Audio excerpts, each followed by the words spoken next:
21 December 1883 ಮಾರ್ಗಶಿರ ಕೃಷ್ಣ ಸಪ್ತಮಿ ಶುಕ್ರವಾರ ಬೆಳಗಿನ ವೇಳೆ. ಪರಮಹಂಸರು ಈಗ ಮಾಸ್ಟರೊಡನೆ ಬಿಲ್ವ ಮರದ ಕೆಳಗೆ ಮಾತಾಡುತ್ತಿದ್ದಾರೆ. ಆತನಿಗೆ ಸಾಧನೆಯ ವಿಷಯವಾಗಿ ಅನೇಕ ರಹಸ್ಯ ವಿಷಯಗಳನ್ನು ತಿಳಿಸುತ್ತಿದ್ದಾರೆ. ಕಾಮಕಾಂಚನವನ್ನು ತ್ಯಜಿಸುವ ಬಗೆ ಹೇಗೆ ಮನಸ್ಸು ಕೆಲವು ವೇಳೆ ತಾನೇ ಗುರುವಿನ ಕೆಲಸ ಮಾಡುತ್ತದೆ ಎಂಬುವುಗಳ ವಿಷಯವಾಗಿಯೂ ತಿಳಿಸುತ್ತಿದ್ದಾರೆ. ಊಟವಾದ ನಂತರ ಪರಮಹಂಸರು ಪಂಚವಟಿಗೆ ಮನೋಹರ ಪೀತಾಂಬರಧಾರಿಗಳಾಗಿ ಬಂದಿದ್ದಾರೆ. ಅವರು ಅಲ್ಲಿಗೆ ಬಂದಾಗ 2-3 ವೈಷ್ಣವ ಸಾಧುಗಳು ತಮ್ಮ ಸಂಪ್ರದಾಯದ ಉಡುಗೆ ಉಟ್ಟು ಅಲ್ಲಿ ಕುಳಿತಿದ್ದರು. ಅಪರಾಹ್ನದಲ್ಲಿ ನಾನಕ್ ಪಂಥಕ್ಕೆ ಸೇರಿದ ಒಬ್ಬ ಸಾಧು ಬಂದರು. ಅವರು ನಿರಾಕಾರವಾದಿ. ಪರಮಹಂಸರು ಅವರಿಗೆ ಸಾಕಾರದ ಮೇಲೂ ಧ್ಯಾನ ಮಾಡುವಂತೆ ಹೇಳುತ್ತಿದ್ದಾರೆ. ಆಳಕ್ಕೆ ಮುಳುಗು, ಮೇಲೆ ತೇಲಿದರೆ ರತ್ನ ದೊರೆಯದು. ಭಗವಂತ ನಿರಾಕಾರನೇನೋ ನಿಶ್ಚಯ, ಆದರೆ ಸಾಕಾರ ಕೂಡ. ಸಾಕಾರದ ಮೇಲೆ ಧ್ಯಾನ ಮಾಡಿದರೆ ಶೀಘ್ರದಲ್ಲೇ ಭಕ್ತಿ ಉಂಟಾಗುತ್ತದೆ. ಬಳಿಕ ನಿರಾಕಾರದ ಮೇಲೆ ಧ್ಯಾನ ಮಾಡಬೇಕು. ಇದು ಪತ್ರವನ್ನು ಓದಿಕೊಂಡು ಬಿಟ್ಟ ನಂತರ ಅದನ್ನು ಬಿಸಾಡಿಬಿಟ್ಟು ಅದು ಹೇಳಿದಂತೆ ಕಾರ್ಯಕ್ಕೆ ಕೈ ಹಾಕುವ ಹಾಗೆ. 22 ಡಿಸೆಂಬರ್ 1883 ಮಾರ್ಗಶಿರ ಕೃಷ್ಣ ಅಷ್ಟಮಿ ಶನಿವಾರ. ರಾಖಾಲ, ಹರೀಶ, ಮಾಸ್ಟರ್, ಲಾಟು ಪರಮಹಂಸರೊಡನೆಯೇ ಇದ್ದಾರೆ. ಪರಮಹಂಸರು ಅವರೊಡನೆ ತಮ್ಮ ಕೊಠಡಿಯ ಆಗ್ನೇಯ ವರಾಂಡದಲ್ಲಿ ಕುಳಿತಿದ್ದಾರೆ. ಬಲರಾಮನ ತಂದೆ ಮತ್ತು ಶ್ಯಾಮಪುಕುರದ ದೇವೇಂದ್ರ ಘೋಷ ಬಂದಿದ್ದಾರೆ. ಈಗ ಗಂಟೆ ಬೆಳಗಿನ 9. ಒಬ್ಬ ಭಕ್ತ ಭಕ್ತಿಯನ್ನು ಗಳಿಸಿಕೊಳ್ಳುವ ಬಗೆ ಹೇಗೆ? ಶ್ರೀರಾಮಕೃಷ್ಣರು: ಮುಂದೆ ಹೋಗು, 7 ಬಾಗಿಲುಗಳ ಆಚೆ ದೊರೆ ವಾಸಿಸುತ್ತಿದ್ದಾನೆ. ಈ ಎಲ್ಲ ಬಾಗಿಲುಗಳನ್ನು ದಾಟಿ ಹೋದರೆ ತಾನೇ ರಾಜನನ್ನು ನೋಡಲು ಸಾಧ್ಯ. ಚಾಣಕದಲ್ಲಿ ಅನ್ನಪೂರ್ಣೆಯನ್ನು ಪ್ರತಿಷ್ಠಾಪನೆ ಮಾಡಿದಾಗ ನಾನು ದ್ವಾರಕಬಾಬುವಿಗೆ ಹೇಳಿದೆ, ದೊಡ್ಡ ಸರೋವರದಲ್ಲಿ ದೊಡ್ಡ ಮೀನುಗಳು ಬಹಳ ಆಳದಲ್ಲಿ ವಾಸಿಸುತ್ತವೆ. ನೀರಿಗೆ ಒಳ್ಳೆ ಎರೆಯನ್ನು ಬಿಸಾಡು, ಆಗ ಮೀನುಗಳು ಅದರ ಗಂಧಕ್ಕಾಗಿ ಮೇಲೆ ಬರುತ್ತವೆ. ಒಂದೊಂದು ಸಲ ನೀರನ್ನು ತಮ್ಮ ಬಾಲದಿಂದ ಹೊಡೆದು ಎರಚುತ್ತವೆ. ಪ್ರೇಮ ಭಕ್ತಿ ಒಳ್ಳೆ ಎರೆ ಇದ್ದ ಹಾಗೆ. ಭಗವಂತ ನರಲೀಲೆಯನ್ನು ಮಾಡುತ್ತಾನೆ, ಮನುಷ್ಯರ ರೂಪಿನಲ್ಲಿ ಅವತೀರ್ಣನಾಗುತ್ತಾನೆ. ಉದಾಹರಣೆಗೆ ಶ್ರೀಕೃಷ್ಣ, ರಾಮಚಂದ್ರ, ಚೈತನ್ಯದೇವ. ಒಮ್ಮೆ ನಾನು ಕೇಶವಸೇನನಿಗೆ ಹೇಳಿದೆ, ಭಗವಂತ ಮನುಷ್ಯನಲ್ಲಿ ವಿಶೇಷ ರೀತಿಯಾಗಿ ವ್ಯಕ್ತವಾಗಿದ್ದಾನೆ. ಗದ್ದೆಯ ತೆವರಿನಲ್ಲಿ ಚಿಕ್ಕ ಬಿಲಗಳಿರುತ್ತವೆ. ಮಳೆಗಾಲದಲ್ಲಿ ಅವುಗಳ ಒಳಗೆ ಮೀನು, ನಳ್ಳಿ ಸೇರಿಕೊಂಡಿರುತ್ತವೆ.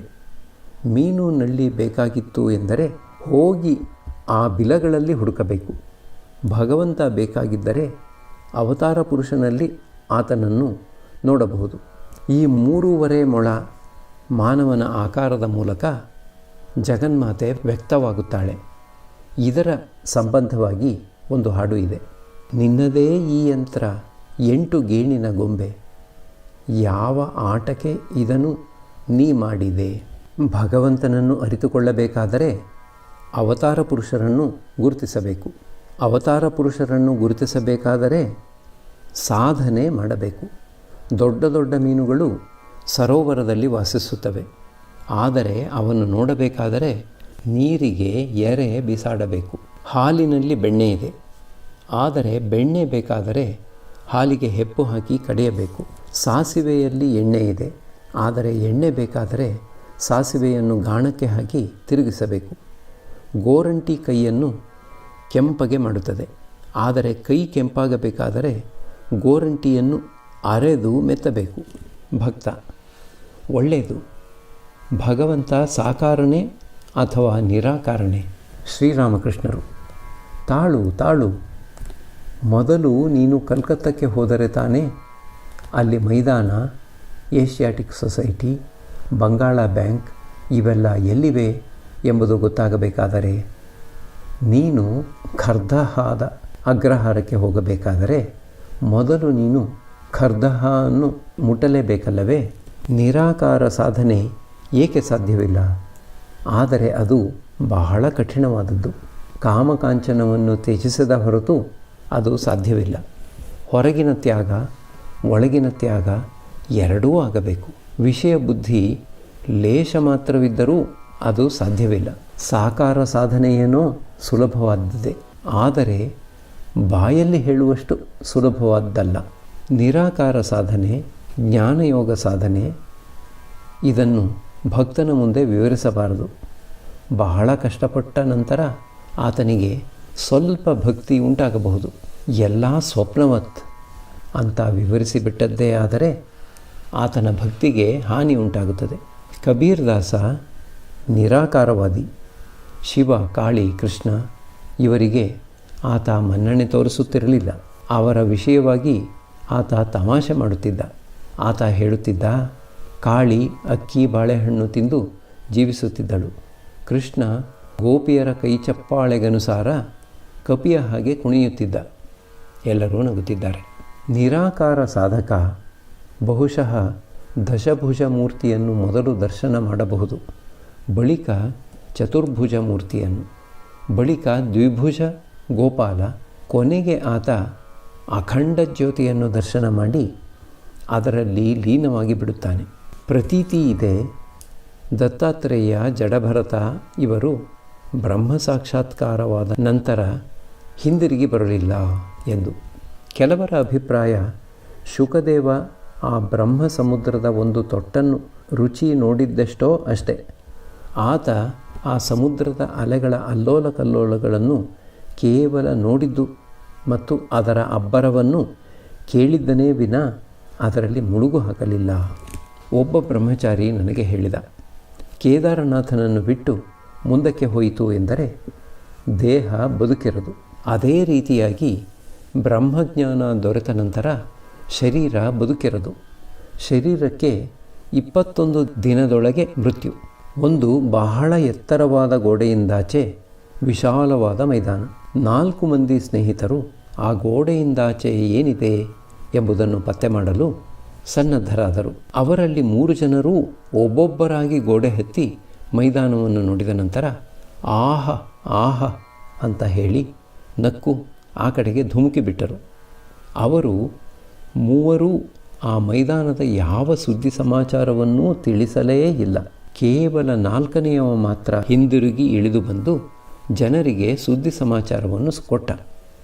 ಕೆಲವರು ಬ್ರಹ್ಮಜ್ಞಾನ ದೊರೆತ ನಂತರವೂ ಶರೀರ ಉಳಿಸಿಕೊಂಡಿರುತ್ತಾರಲ್ಲ ಲೋಕಶಿಕ್ಷಣಕ್ಕಾಗಿ, ಅವರು ದೇವರ ಹಾಗೆ ಅವತಾರಾದಿ ಪುರುಷರು ಈ ಗುಂಪಿಗೆ ಸೇರಿದವರು. ಹಿಮವತ್ ಪರ್ವತರಾಜನ ಮನೆಯಲ್ಲಿ ಪಾರ್ವತಿ ಹುಟ್ಟಿದಳು. ಹುಟ್ಟಿದ ನಂತರ ಆಕೆ ತನ್ನ ಅನೇಕ ದಿವ್ಯ ರೂಪಗಳನ್ನು ತೋರಿಸಲಾರಂಭಿಸಿದಳು.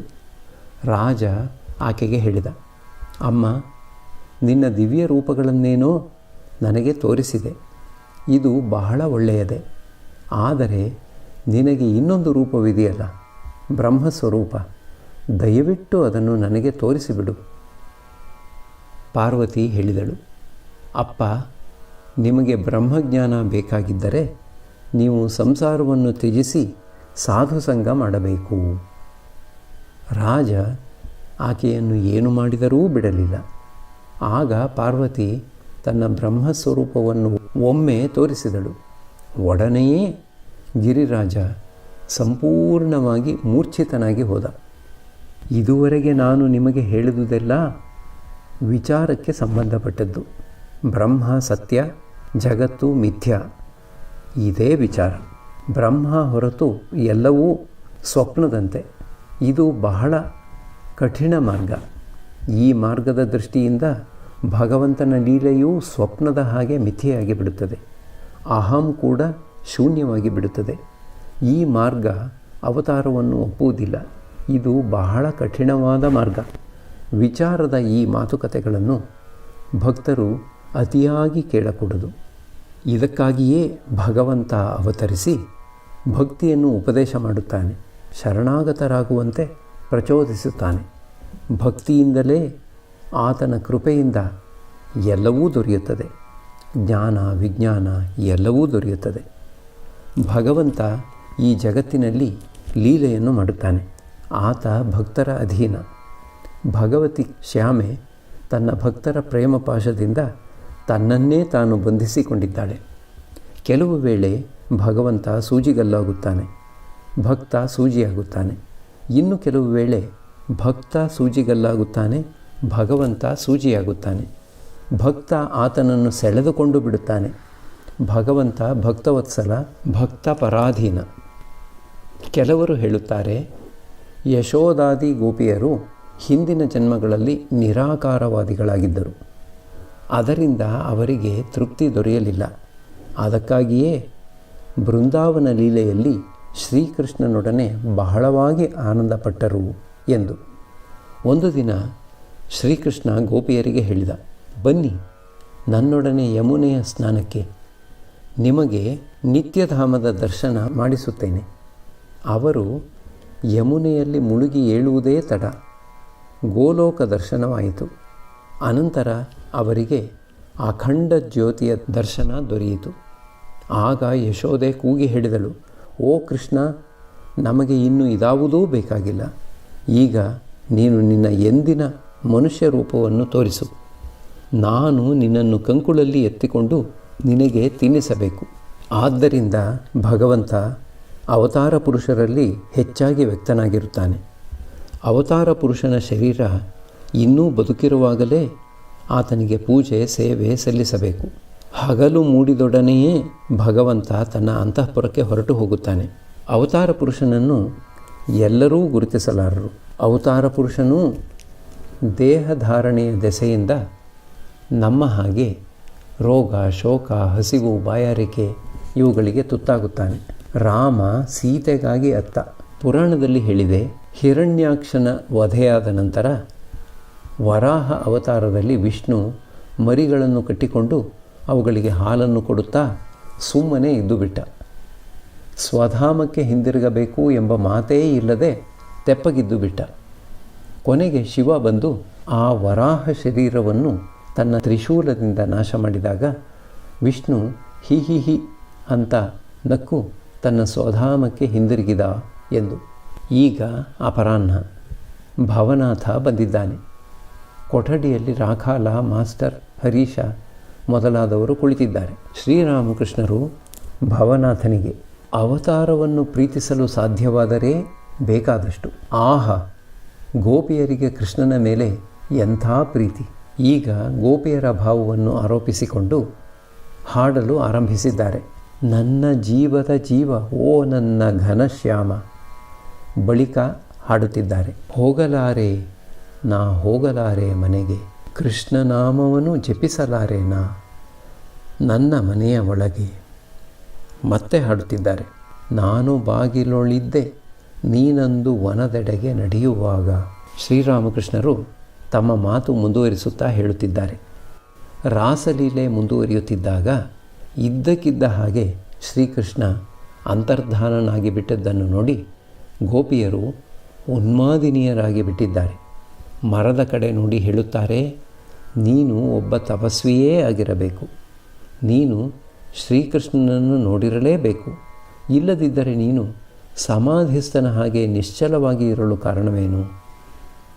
ಹಸಿರು ಹುಲ್ಲಿನಿಂದ ಕೂಡಿದ ಭೂಮಿಯನ್ನು ನೋಡಿ ಅವರು ಹೇಳುತ್ತಾರೆ, ಹೇ ಭೂಮಿಯೇ, ನೀನು ನಿಜವಾಗಿಯೂ ಶ್ರೀಕೃಷ್ಣನನ್ನು ನೋಡಿರಲೇಬೇಕು. ಇಲ್ಲದಿದ್ದರೆ ನೀನು ರೋಮಾಂಚಿತಳಾಗಿರಲು ಕಾರಣವೇನು? ಆತನ ಸ್ಪರ್ಶ ಸುಖವನ್ನು ನೀನು ಅನುಭವಿಸಿರಲೇಬೇಕು. ಮಾಧವಿ ಲತೆಯನ್ನು ನೋಡಿ ಹೇಳುತ್ತಾರೆ, ಓ ಮಾಧವಿ, ನಮ್ಮ ಮಾಧವನನ್ನು ನಮಗೆ ಕೊಡು. ಗೋಪಿಯರದು ಪ್ರೇಮೋನ್ಮಾದ. ಶ್ರೀಕೃಷ್ಣನನ್ನೂ ಬಲರಾಮನನ್ನೂ ಮಥುರೆಗೆ ಕರೆದುಕೊಂಡು ಹೋಗಲು ಅಕ್ರೂರ ಬೃಂದಾವನಕ್ಕೆ ಬಂದ. ಅವನು ರಥಕ್ಕೆ ಹತ್ತಿದಾಗ ಗೋಪಿಯರು ರಥದ ಚಕ್ರಗಳನ್ನು ಬಲವಾಗಿ ಹಿಡಿದುಕೊಂಡು ಅದು ಮುಂದುವರಿಯಲು ಬಿಟ್ಟುಕೊಡಲಿಲ್ಲ. ಹೀಗೆಂದು ಹೇಳಿದ ನಂತರ ಪರಮಹಂಸರು ಅಕ್ರೂರನ ಭಾವವನ್ನು ಆರೋಪಿಸಿಕೊಂಡು ಹಾಡುತ್ತಿದ್ದಾರೆ, ತಡೆಯದಿರಿ ತಡೆಯದಿರಿ ರಥಚಕ್ರಗಳನ್ನು, ಚಕ್ರದಿಂದೀ ರಥವು ಮುನ್ನಡೆಯುವುದೇನು? ಯಾವ ಚಕ್ರಿಯ ಇಚ್ಛೆಗೀ ಲೋಕಚಕ್ರ ನಡೆಯುವುದೋ ಅವನಿಚ್ಛೆ ನಡೆಸುವುದು ಇದನ್ನು. ಶ್ರೀರಾಮಕೃಷ್ಣರು, ಚಕ್ರದಿಂದೀ ರಥವು ಮುನ್ನಡೆಯುವುದೇನು?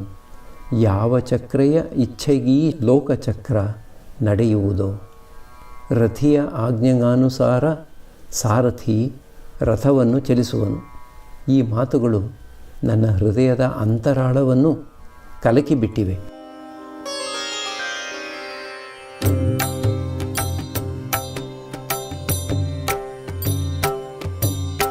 ಶ್ರೀರಾಮ ಕೃಷ್ಣ ಮಂಗಲಕಾರಿ, ಶ್ರೀರಾಮ ಕೃಷ್ಣ ಮಂಗಲಕಾರಿ, ಶ್ರೀರಾಮ ಕೃಷ್ಣ ಮಂಗಲಕಾರಿ, ಶ್ರೀರಾಮ ಕೃಷ್ಣ ಮಂಗಲಕಾರಿ. ನಮೋ ನಾರಾಯಣ ಭವದುಃಖಹಾರಿ, ನಮೋ ನಾರಾಯಣ ಭವದುಃಖಹಾರಿ, ನಮೋ ನಾರಾಯಣ ಭವದುಃಖಹಾರಿ.